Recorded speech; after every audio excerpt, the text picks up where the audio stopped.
Kiama MATHIBITARI MANDU KIUMBE MATAUNI-INI na MATURAINI RUPHA kiugite ukinyaniria wa mubango wa urigitani wa SHA uthiete na mbere gutungwo ni mathina undu uria uratebebia uheani wa motungata ma urigitani mathibitari-ini.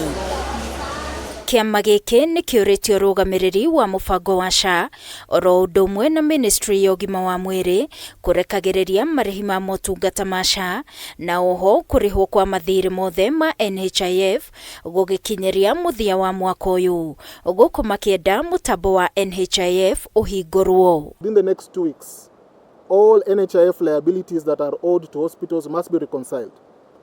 The NHIF portal, which has been closed, today providers cannot know where their claims are. We have no access. You see, now we are engaged in a war of words. Oh, it is 29 billion. We know it's 29 billion. The SHA or NHI, whoever now, we can't tell. They come back and say, no, it's 15 billion. Maugite mbeca iria thirikari irarogota rungu rwa SHA ni njiganu kuriha mathiri makiuga riu a Kenya matiramukira motungata maria meritheirio. Kiama giki kiugite a Kenya merirwo kwamukagira motungata makinyaniru gukira rungu rwa mubango wa NHIF no riu utigwo. We are aware that SHA is collecting at least 7 to 8 billion shillings every month since the month of October.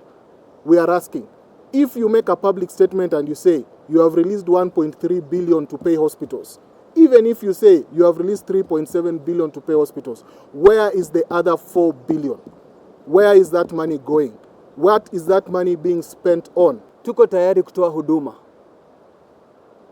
na tuko na haja kuu ya kusaidia Wakenya katika hali zao, ila tu kuna vizingiti vya kifedha ambazo natokana na transition. Hari ripoti iria kiama giki kirekereirie igi uria SHA ikoretwo ikiruta wira ni ati marihi ma mweri muhituku maria marihirwo no gicunji kia 61 kia mathibitari kiarihirwo na gicunji kia 39 kia mathibitari matiri mararihwo. In our survey, we found out that 48% of Kenyan citizens, when they seek care, whether it is in a public hospital, a private hospital, or a mission hospital, they end up incurring out-of-pocket expenditure. 57% of hospitals have defaulted on their overdraft facilities. 75% of hospitals have not paid their workers for the last 3 months. Another 25% of hospitals have a case in the small claims court.